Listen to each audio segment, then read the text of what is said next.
pay our bills. And then, yes, we want to negotiate. For 6 months, we've been trying to negotiate a budget. Open government, pay our bills, and then let's negotiate a responsible budget for this nation. With that, Mr. President, I would yield the floor.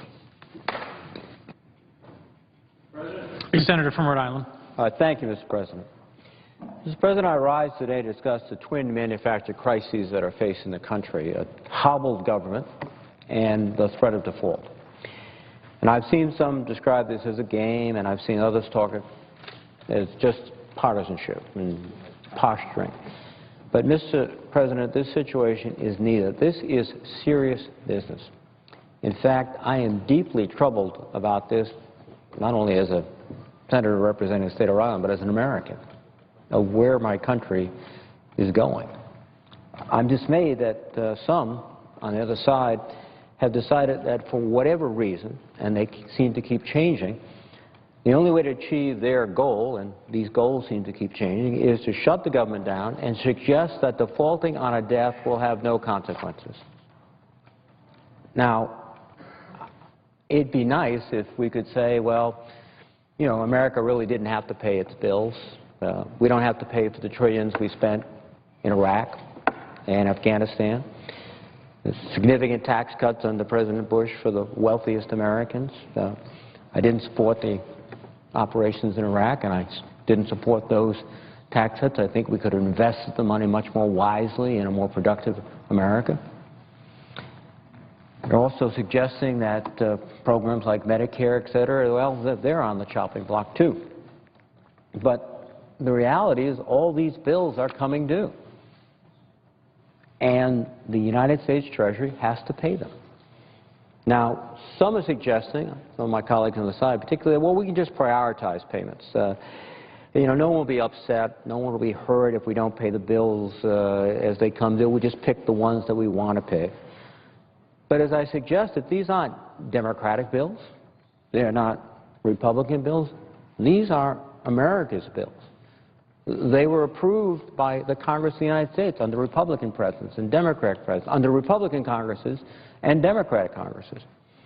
And as they come due, they must be paid.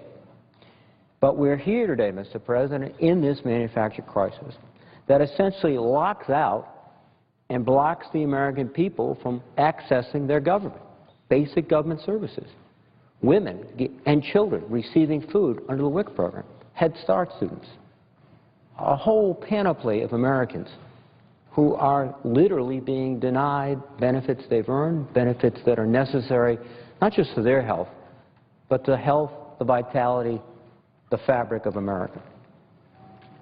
And then, on top of that, is the added threat of a default on our obligations, already accrued, already authorized, appropriated obligations, not new borrowing for new expenditures. These are bills coming due. And we've seen this ever-changing theme about why we have to do these things from the other side. At first it was an effort to repeal Obamacare, as some call it. Then it was a one-year delay of health insurance under the Affordable Care Act. Then it was just a delay of part of the law. Then it was repealing a tax that was part of the law. And now we've talked about or heard about Canadian oil pipelines, the Consumer Financial Protection Bureau, Medicaid. The rationale keeps changing, with suggesting that the reasons behind this lockout are not only unclear to the American public, they're unclear to the proponents. And in fact, indeed, some lately are suggesting, well, this is really also about Social Security and Medicare and other programs that are central to every family in this country. Indeed, it seems like they've transitioned from let's take Obamacare and repeal it to let's take the New Deal and repeal that. In fact, one of our colleagues in the House apparently suggested he didn't know what he wanted, he just knew he wanted something in exchange for an open government that's functioning and a government that pays its bills. It is hard not to draw the conclusion that many of my colleagues on the other side have simply committed themselves to extracting major policy concessions, whatever they can get, by default on our debt, and by continuing to lock out the American people from its government. They're sadly using economic leverage, potential economic chaos, to exert their way.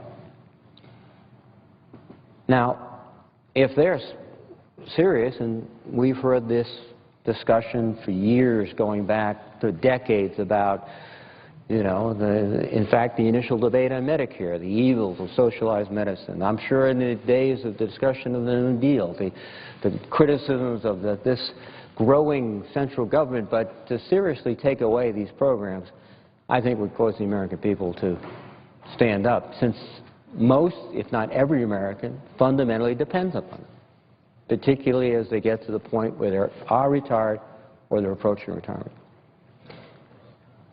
So now the story has shifted as they've gotten closer to what seems to be some of the real motivating factors.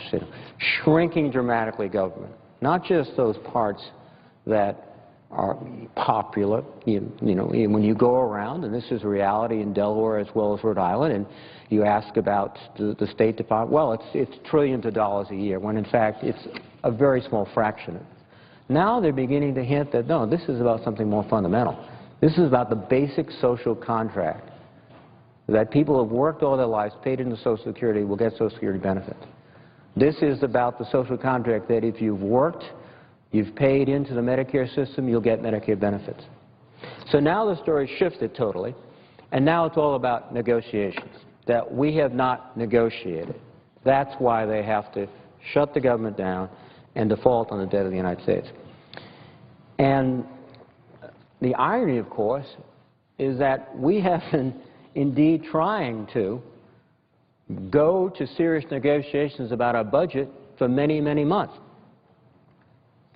Indeed, months ago, in March, as I recall, the Senate, after taking 47 roll call votes, passed a solid, balanced, and sensible budget plan and asked to negotiate with the other body in a conference. Indeed, at the beginning of the year, the Speaker called for the following the budget process, the regular order of budgets. At one point, the other side even demanded that senators and congresswomen and men should not be paid if there was no Senate budget resolution in a conference. But sadly, months later, after we had passed our budget, a handful of colleagues in this House have been blocking us on the Republican side from going to that conference, insisting in some respects that as any precondition to a conference that we couldn't talk about taxes on the wealthiest Americans, on actions that would ensure the government would be able to pay its bills, but essentially stopping the regular order. For his part, the Speaker of the House refused to appoint conferees for months as well, apparently fearful that Republicans might have to actually vote on some of their proposals that have been incorporated over the years in various Republican budgets with respect to Medicare, Medicaid, and other programs. But now, as we approach default, my colleagues on the other side of the aisle are saying, well, it's time to negotiate the budget. It was time months ago when we asked to go to conference. It was time weeks ago. Now it's time to ensure that we pay our bills and we keep the government open. We indeed reopen it. We've come to the Senate floor 21 times so far to seek to go to conference to negotiate with the House on the budget. And what do we hear? When we ask to go and negotiate, no. When we ask them to open the government and pay our bills, they say, let's negotiate. That is not the way to conduct the business of this government. It's not the way to provide the confidence that our economy needs to go forward. It's not the way to provide families the confidence they need to face the rigors of daily life, of educating children, of taking care of their health care, of contributing to their community. We've had a consistent and constant attempt to frustrate our ability to go to conference and negotiate over many, many, many months. But after all the other rationales, defund Obamacare, delay Obamacare, defund the personal mandate, now it's come down to let's negotiate. When indeed that approach has been rejected 21 times by Republicans on the floor of the U.S. Senate. And it's getting more difficult each hour to bear. It's time for the other chamber to reopen the government and agree to pay our bills. They can do that by bringing to the floor very quickly, and they can procedurally, as what everyone now knows, a clean CR, a term of art that was Washington speak until a week or two ago, but now everyone knows. It is simply setting for a few weeks the amount of money we can spend that will allow us to open up the government. Americans are being hurt by the shutdown, and they will be hurt, I think, even more grievously if we default on our debts. And it is continually amazing to me that this situation continues. You have a response by the other side, particularly, that is consistent with what we heard during their primary campaign for the presidency. Let's shut some government agencies down. Well, now it's the other side of the coin. We'll just open a few government agencies, not the whole government, but the ones, and they change or they increase each day, that we think are important. Each day they seem to have another idea about, well, we've got to open this. It'll be a good headline. It'll be a good talking point. For example, they've talked about opening the national parks, the Smithsonian, and other museums. But let's remember that in the House, Republicans have proposed in their budget allocation to cut $5.5 billion from last year's appropriations for the agencies that fund, the functions that fund these agencies. And so we have to go forward, and we have to resolve the situation. We cannot allow this lockout to continue. We have to do what Leader Reid has said quite succinctly. Open the government, pay our bills, go to conference on the budget, negotiate everything that's within our realm to negotiate. Let's do that for the American people. We're ready to do it. I hope our colleagues are ready to do it also. With that, Mr. President, I would yield the floor.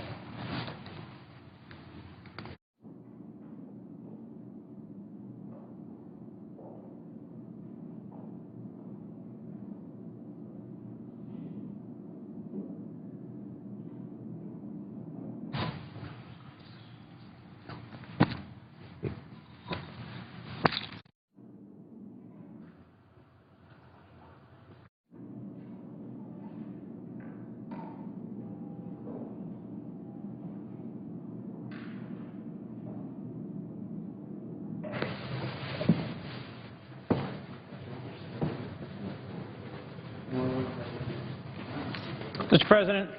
Senator from Delaware is recognized. Mr. President, I'd like to start today by reading a letter that I received this week. As so many of us here in the Senate are operating with furloughed staff, and we're doing our best to read and respond to the letters we're getting from home, the calls that are coming into our offices, and this one touched me in particular. My name, it began, is Master Sergeant Corey P. DeLuzio. I am an Air Reserve technician at Dover Air Force Base in Dover, Delaware. I have served this great nation for 12 years without question or reservation. Every time I've been called upon, I've answered the call, left my family behind, and served proudly as a maintainer for C-17 aircraft. I know you understand the reach and the mission requirements for such an aircraft, and I tell you this not for a thank you or any type of acknowledgement. I tell you this, Master Sergeant DeLuzio writes, because I am also a husband to a woman who has stood by my side in support of every deployment. I tell you this because I'm the father of a 3-year-old boy who doesn't even question when the answer is, Daddy's at work. I understand a man in your position has made sacrifices as well. However, today, I had to tell my family I am unable to work. Not because of anything I have control of, but because of decisions made by individuals who will not miss a paycheck, individuals who will always know when the next check is coming. I write this understanding that it will fall on deaf ears. And I'm usually one that remains quiet and follows orders for those appointed above me. However, enough is enough. Please do your part in resolving this issue so I can simply get back to serving my country and my family Sincerely yours, Master Sergeant Corey DeLuzio. Mr. President, it pains me that the Master Sergeant thought his letter would fall on deaf ears, that no one here, that neither I nor any of my colleagues would hear or care about the concerns of a man, his wife, his family, who has served this country and who stands ready to continue serving this country, but whose family is being harmed by the mindless, purposeless shutdown of the government that is now in day 9. This first government shutdown in 17 years, and by all indications, one that will continue into another week. Mr. President, I start today by saying to Master Sergeant DeLuzio, I'm sorry.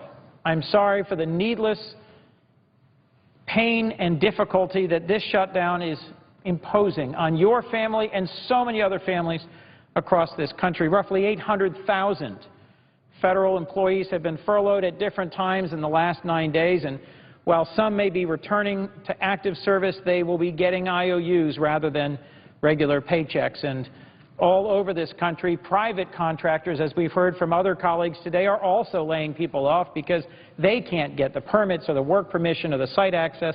They need to move forward. This shutdown is continuing to harm our country, our reputation, our economy, our families. It is a needless, manufactured, self-imposed wound.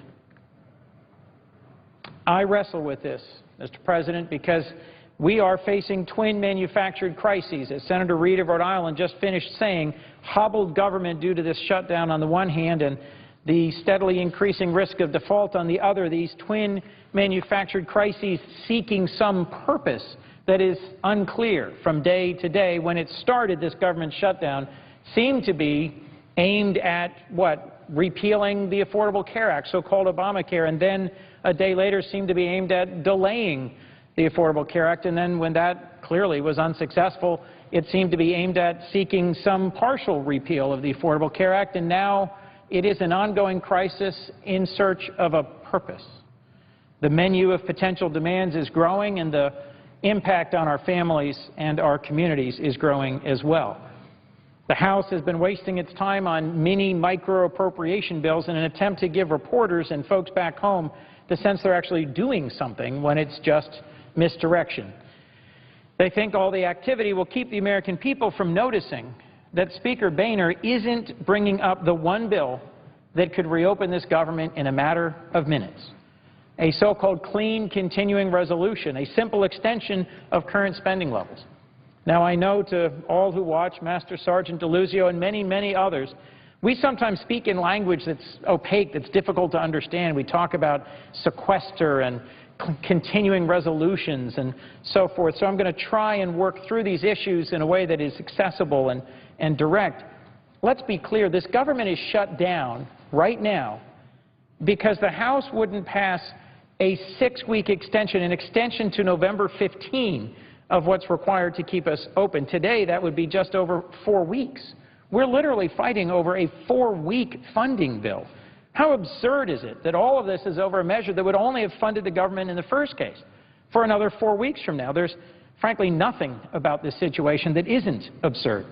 Every day, the House Republicans show up with a new strategy, a new press conference, a new message, and as I said, all the while not really explaining exactly why the government is shut down.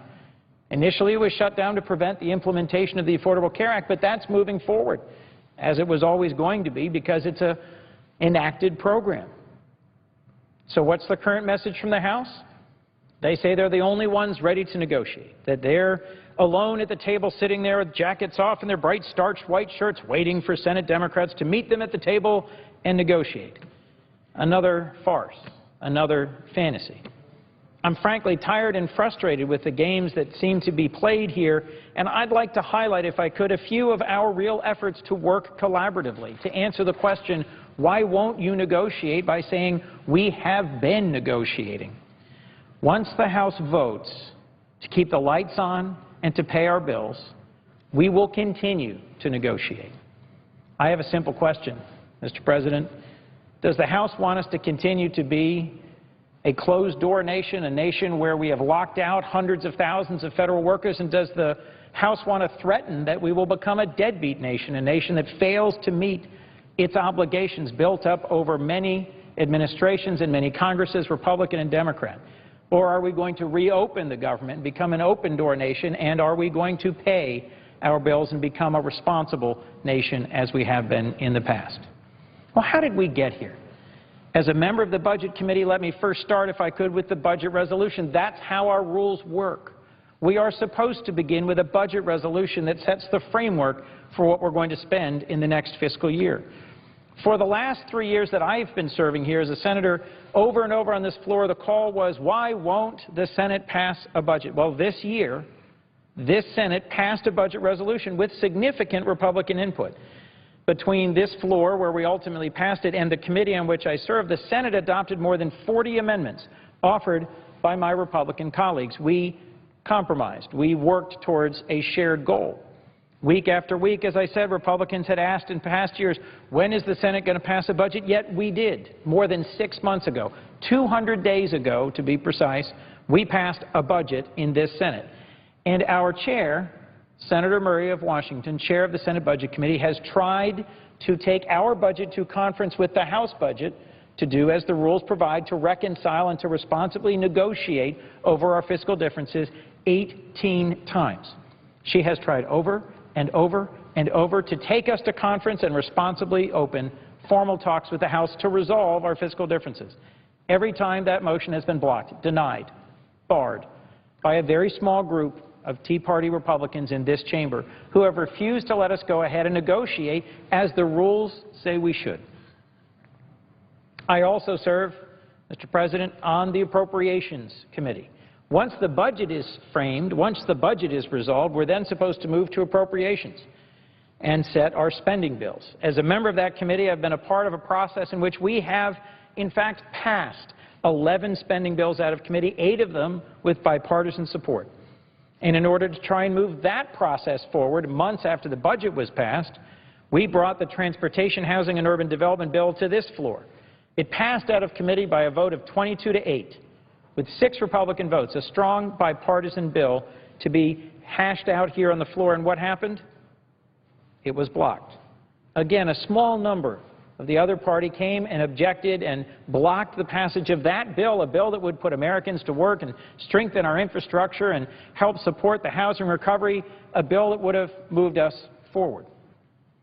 Despite every attempt to fund this government through what we call here regular order, the budget process and the appropriations process, we, even after that, came to the table ready to compromise on this continuing resolution. The Senate budget calls for a top-line spending number of $1.058 trillion, a balanced approach that reduces federal spending in some areas, raises revenue in others, and makes progress by replacing the sequester. That's the budget that we passed in the Senate, and it would call for spending $1.058 trillion. The House budget instead calls for $988 billion. And as you've heard our leader, Senator Harry Reid, say on the floor this week, he compromised.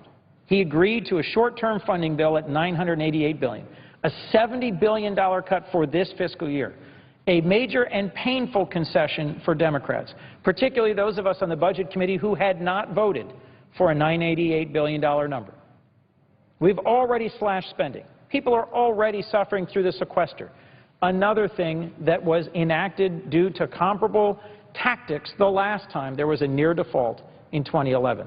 The sequester has resulted in across-the-board spending cuts that have been dangerous and painful, and about which I've spoken on this floor repeatedly, reading letters from Delawareans like the Master Sergeant who have commented on how it is not the smart way to make cuts, it is an across-the-board way, an irresponsible way to make cuts. That same Air Force Base, Dover Air Force Base, suffered furloughs for hundreds of airmen and their families because of the sequester cuts.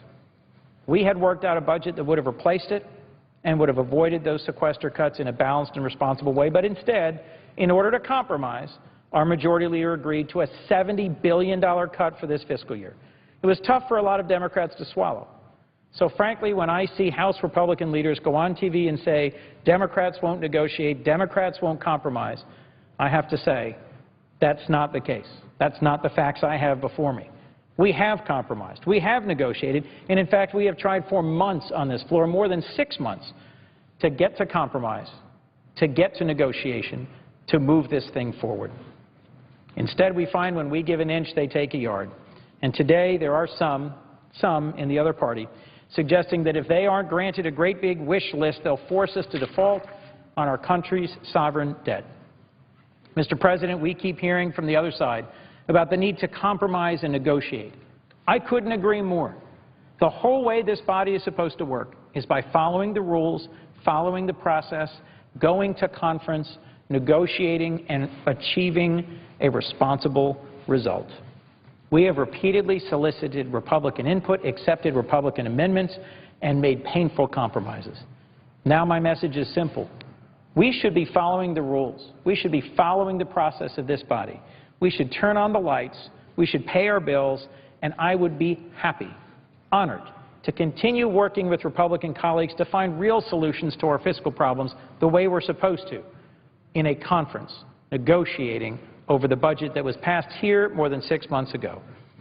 So, to the colleagues who I share this chamber with, but with whom we have some differences over why this government is shut down today, I hope you'll listen to Master Sergeant DeLuzio and his family, and to the thousands and thousands of other Americans who are writing in and calling into our offices.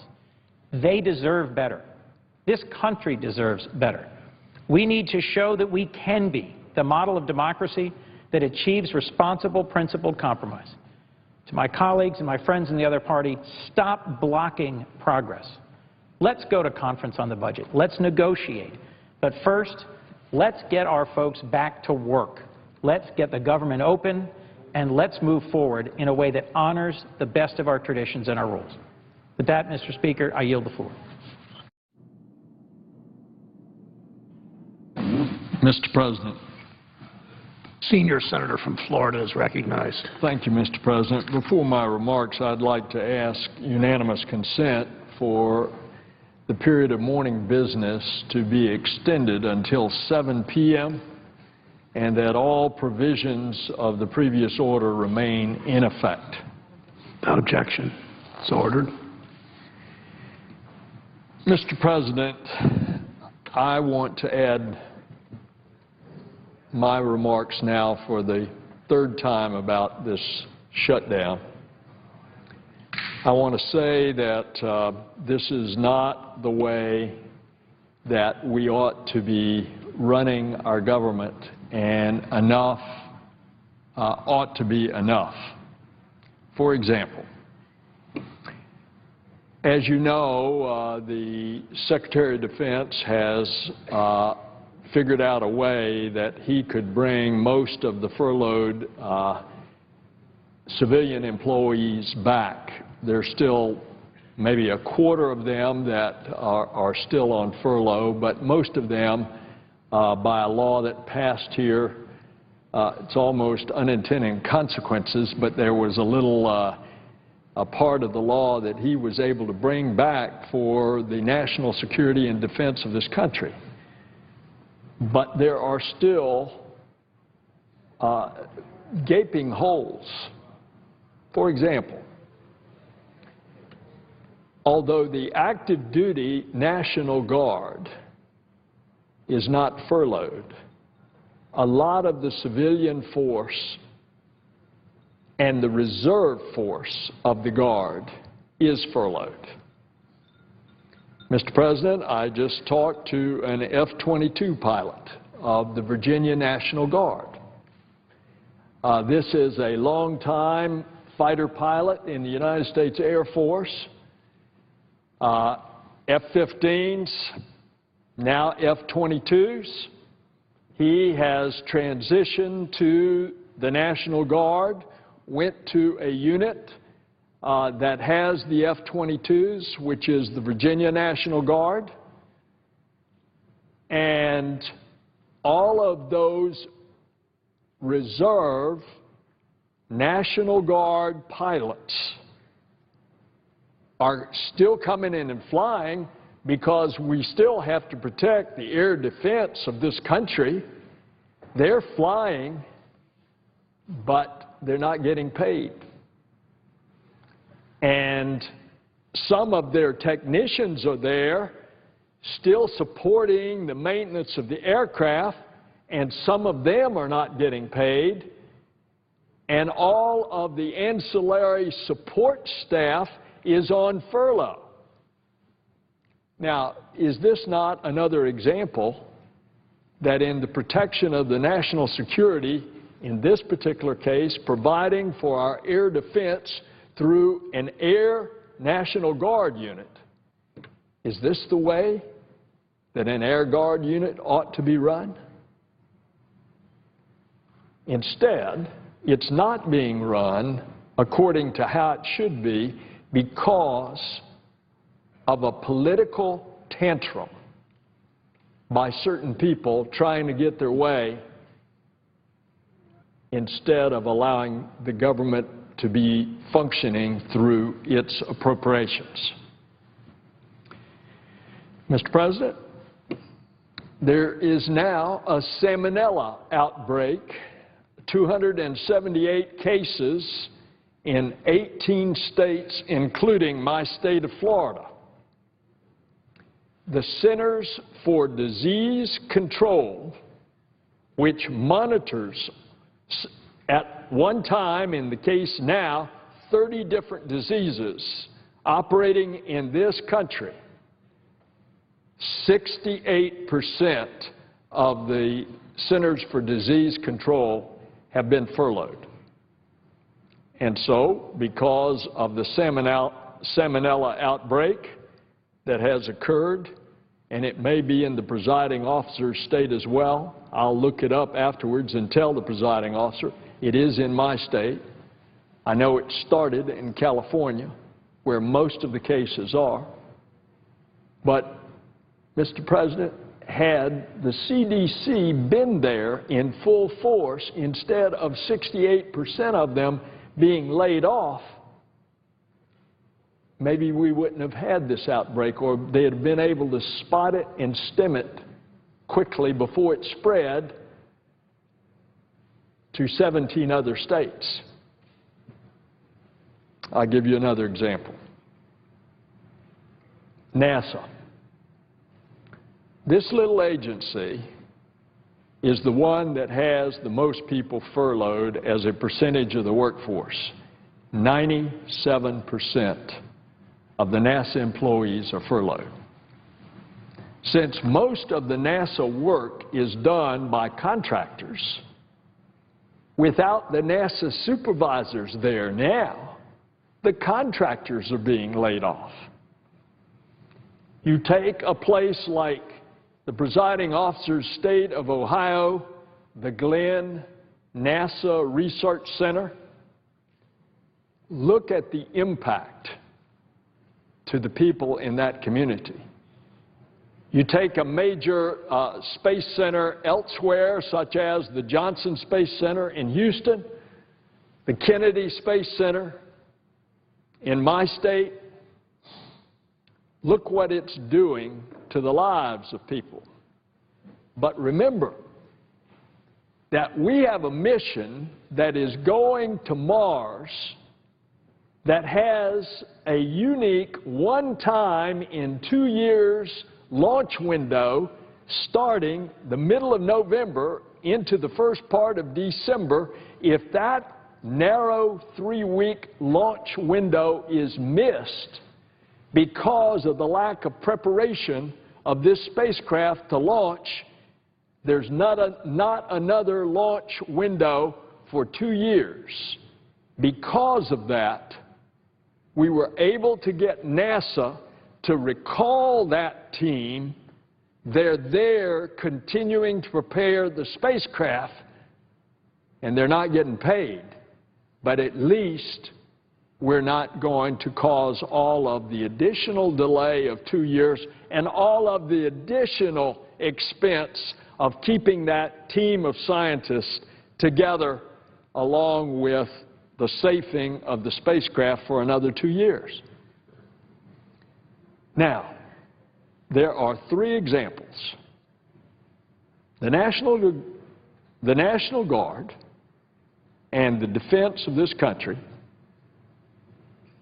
the salmonella outbreak because of the layoffs of the CDC, the Centers for Disease Control, and NASA. This should not be. Enough is enough. The political tantrum ought to stop. And let's get back to the business of governing. Mr. President, I yield the floor. The absence of a quorum. Clerk will call the roll. Mr. Alexander.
Senators are continuing speeches on federal spending and the debt limit on day 9 of the government shutdown.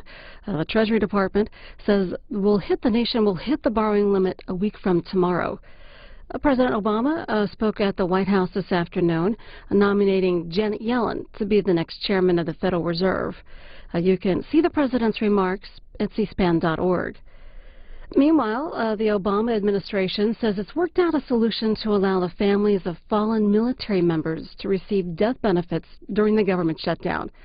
A nonprofit group called the Fisher House Foundation has agreed to make the payments from its own funds, with the Defense Department reimbursing the money when the shutdown is over. That was announced after the House passed a measure this afternoon to provide survivor benefits to military families. President Obama has also invited congressional lawmakers for a series of meetings at the White House, inviting all 232 House Republicans. But Speaker Boehner says that only 18 will attend. That list includes their leaders and some committee chairmen.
Wanted to let you know that tomorrow we'll hear more about the deadline for the nation's borrowing limit with testimony from Treasury Secretary Jack Lew. He'll speak with members of the Senate Finance Committee. That'll be live starting at 8 a.m. Eastern here on C-SPAN 2. The Washington Post is writing that Republicans on Capitol Hill are circulating a memo from one of the nation's top credit rating agencies to press an argument that the risk of a U.S. default is not as serious as the administration is portraying it. Again, Treasury Secretary Lew will be on Capitol Hill tomorrow morning testifying about the debt ceiling, and we'll have it live here on C-SPAN 2 at 8 a.m. Eastern. As we wait for a senator to speak, here's Senator Dick Durbin, the majority whip, responding to the Senate chaplain's prayer from this morning. Madam President, each morning the Senate opens with the customary prayer by our chaplain and the Pledge of Allegiance. This is an opportunity for members of the Senate to reflect on two important things. First, our mission on earth, not just as elected officials, but as human beings. And second, our devotion and loyalty to this great country. I've listened to most of the prayers that have been offered over the last 9 days of the government shutdown by Dr. Barry Black. He's a retired admiral from the United States Navy and came again before us this morning to offer a prayer. This prayer had a very important message to it. It was short and direct. He talked about this government shutdown. He reflected on the fact that we literally have families who in the last few days had that awful knock on the door where they were told that their son had died in service to this country in the United States military. 5 of them over the weekend, I understand 17 during the course of this government shutdown. And sadly, the support which we always give to these families is not there. It's not there. Customarily, within 24 to 36 hours, they are given a sum of money in advance on the benefits that that soldier earned so that they can take care of funeral expenses and the obvious needs of their family. We can't do that because the government is shut down. That awful knock on the door was not followed by the consolation of this government helping these families. And we offered to many of these families an opportunity to come and to be there to welcome at Dover Air Force Base in Delaware the return of their fallen hero. We can't offer them that benefit because the government is shut down. What Dr. Black said to all of us this morning, all of those who believe that a government shutdown is just another political gambit, what he said we should remember, and his words were direct and simple. Enough is enough. Enough is enough. It isn't just a matter of these families losing that loving son, that husband, that brother. It's a matter that our government, that asked them to risk their lives for this great nation, will not stand by them in this moment of grief. Oh, yesterday the junior senator from Texas came in and said, oh, I think we've already voted to take care of that. It's not true. What's happening now is the House of Representatives, which refuses to reopen the government, is now scurrying to pass a little bill to take care of these families. Let's get that bill in, they said. We don't want to face the embarrassment of another headline like this. That isn't enough, Madam President. It isn't nearly enough. Because the embarrassment of this government shutdown goes beyond this grievous situation with these bereaving families. It goes to so many different levels. Think about this for a moment. In the United States of America, when it comes to infant formula for babies, 60% of the infant formula is sold through one government program called WIC, Women's, Infants, and Children's Program. It's a program that brings in pregnant mothers and moms with new babies and does its level best to make sure those babies are healthy and off to a good start in life. In my state of Illinois, the largest county, Cook County, 50,000 mothers depend on WIC, the WIC program that provides the basics for healthy moms and healthy babies. South Dakota is recognized. Mr. President. The Senate's in a quorum call. I move that the quorum call be vitiated. Without objection, so ordered. Senator from South Dakota is recognized. Mr. President, I rise today to talk about the devastation that has been inflicted on many in my home state. An early season snowstorm has dumped foot upon foot of snow and heavy winds on much of western South Dakota. The thoughts and prayers of Barbara and I are with those affected by this disastrous storm. Communities and residents are wrestling with the damage caused by downed trees, and utility companies are facing power outages. County, community, and emergency officials have shared with my office numerous stories of volunteers stepping up to help transport medicines and oxygen to residents stranded in their homes. Neighbors are helping assist each other with cutting down tree limbs, with snow removal, and getting essential food items and medical supplies to the elderly and disabled residents. There are countless reports of people helping to move stuck drivers out of snowdrifts or helping to shovel the roofs and snow from the home of a senior citizen or disabled residents. When people are in need, South Dakotans step up. One of the most significant impacts of the storm has been on my state's livestock producers. Tens of thousands of cattle killed in Friday's blizzard, proclaims the Rapid City Journal headline.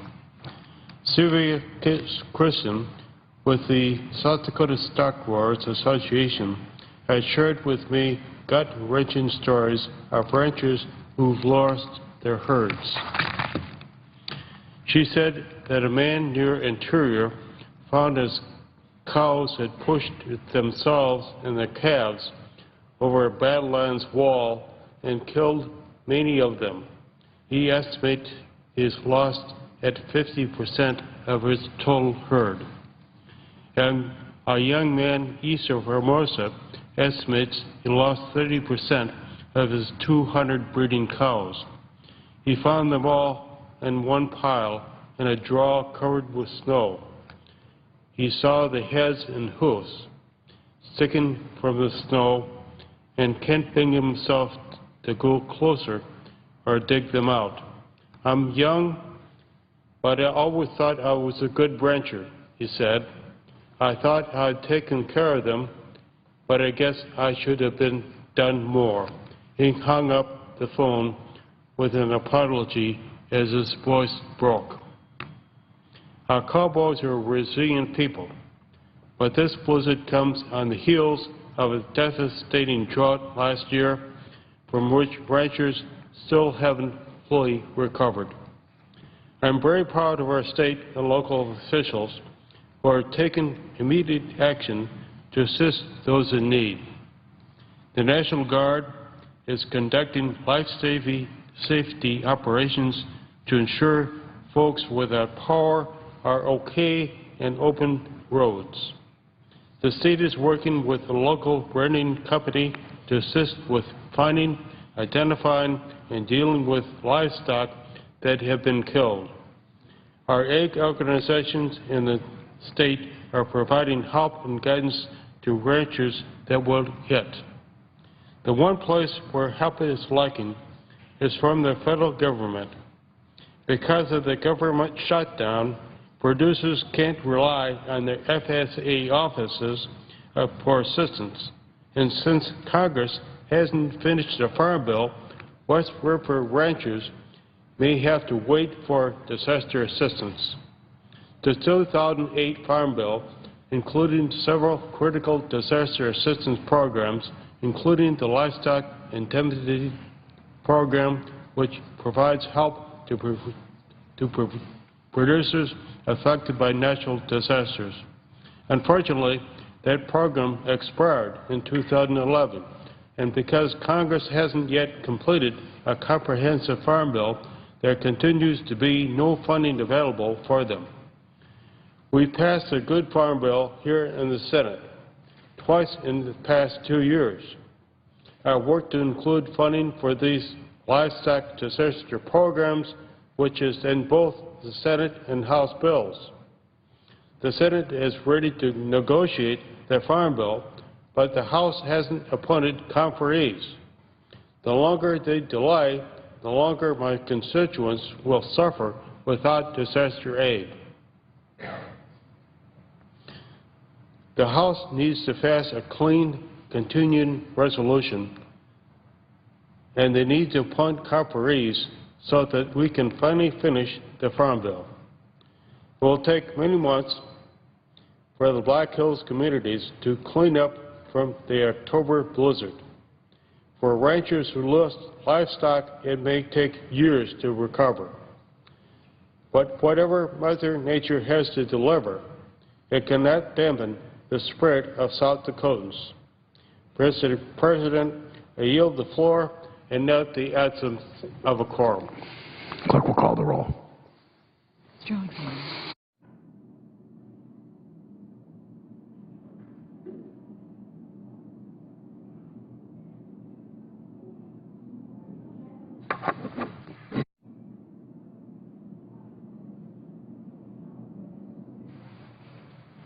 Yeah. Mr. President. Senator from Nebraska is recognized. Mr. President, I ask that the quorum call be vitiated, please. Without objection, so ordered. Thank you, Mr. President. I rise today to give voice to frustrated Nebraskans. I rise to testify to the simple truth that a government should not intentionally make life harder for its people. I rise to say enough. Enough press conferences, enough brinksmanship, enough dividing people of goodwill against one another. I'm still pretty new here, but I can tell you that in Nebraska and in so many other states across this nation, we actually work together, and not just on small bills, but also on the big issues. I urge my colleagues, let's remember where we came from. While I served in the Nebraska legislature, we dealt with a major budget shortfall. We didn't go on TV or Twitter or fight. We legislated, and we fixed the problem. That's the Nebraska way. We roll up our sleeves, we cut through the talking points, and we get to work. Nebraskans are pragmatic. They are well-informed, and they expect results. And so when Nebraskans look at the dysfunction that we have here in Washington, they're frustrated, and I am too. I'm very frustrated, Mr. President. I'm frustrated that this Congress can't pass appropriations bills that comply with the law. I am frustrated that this Congress cannot agree on a budget. I'm frustrated with crisis management instead of responsible governance. I am frustrated with being told one thing only to learn that it's just not true. I'm frustrated with the willful ignorance that goes on in Washington when it comes to our debt. And I'm frustrated with the lack of solutions. The American people do not want us to just stand in opposition. They want us to put forth constructive ideas to solve problems. As a result of Congress's failure to agree on a spending plan, the government is shut down. The result? Well, in yesterday's Omaha World Herald, there was a report that Nebraska farmers, they are unable to cash checks when they bring their grain in after harvest. The article noted, quote, "State law requires elevators to include a lender's name on a check when a farmer has a loan against the grain. With no one at Farm Service Agency offices because of this shutdown, checks can't be cashed when the lender is the FSA.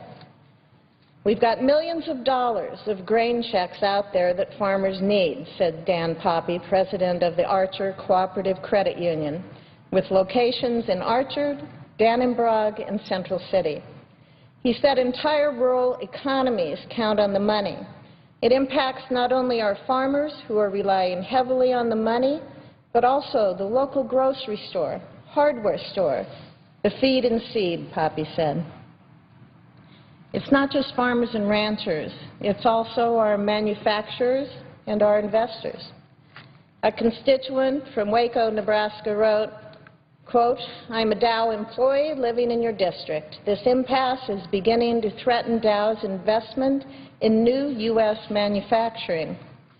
Not only will a continued delay push back Dow's plans to create thousands of new American jobs, it will harm Dow's competitiveness and directly impact me and my family. Greater economic certainty will help Dow, its employees, and our state to thrive," he concluded.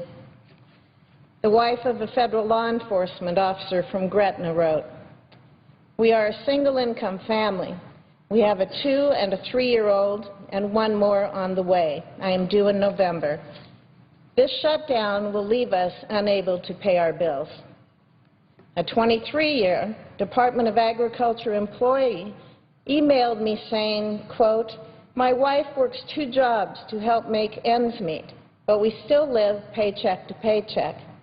If this shutdown is not resolved within the next few days, we will be devastated financially."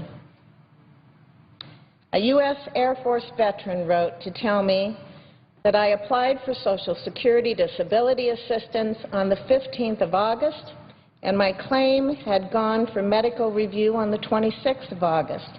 I have no money, and I just found out yesterday that because of the shutdown, SSA claims are on hold. A furloughed federal worker from Omaha called my office to say, "We're all tired. We're tired of not getting a budget to the last minute. We're all tired. You guys need to do your job." I agree. I hear these same messages over and over and over again. Nebraskans are tired of the name-calling and the blame games. They want to see government work, and they want to see it work well. They are not fooled by the rhetoric, and they expect us to govern responsibly. I agree. That's why I'm talking with my colleagues, not publicly in front of the cameras, but privately to see if we can forge a way forward. But I believe we have to do more than just open up the government. That's just the basics. We've got to address our $17 trillion in debt. It is smothering this country. It is jeopardizing our national security, and it is a threat to our children's future. Congress will soon vote on increasing the debt ceiling, the 6th debt limit increase in the past 5 years. Our national debt has almost doubled since 2006, and our debt limit has grown twice as much as our economy in the past 2 years. Shouldn't the opposite be true? Meanwhile, our economy's lethargic recovery continues sluggishly along at a rate of 1% to 2%. This is unacceptable. But instead of growing our economy by reducing spending, cutting regulations, and overhauling an outdated tax code, Congress has continued to spend money that we just don't have. I didn't run for office to shut down the government. I ran for office to help hardworking Americans get back to work. I ran for this office to stand up for middle-class families who aren't asking government for a hand up. They're just asking that government stop holding them down. Nebraskans want to know that they can provide for their families. and I don't think that that's asking too much. Make no mistake, high public debt depresses economic growth, which in turn dampens job creation. Ironically, our country's debt crisis comes as the Congressional Budget Office is predicting that tax revenues will be at an all-time high, $2.7 trillion in tax revenues. The problem isn't that we have too little revenue. The problem is that we are spending too much. Part of why Nebraskans are frustrated is that our problems are so clear. We know exactly what they are. There's no mystery here. The American people know you can't keep spending twice what you make. They live within a budget that must balance, and they expect government to do the same. Our government is a long way from a balanced budget, but we can work at a minimum. We can try and get there. Despite these realities, we aren't moving forward. For the past several weeks, members of Congress, the President, and the press have been participants in a circus. After 9 days, there is still no end in sight. Let me repeat that. After 9 days of a government shutdown, there is still no end in sight. That's not to say that there aren't some good ideas out there. Several of my colleagues have offered a number of common-sense proposals that do have broad support. These ideas include repeal of the medical device tax, which was adopted by the Senate as an amendment to its budget resolution by an overwhelming vote of 79 to 20. This happened in March.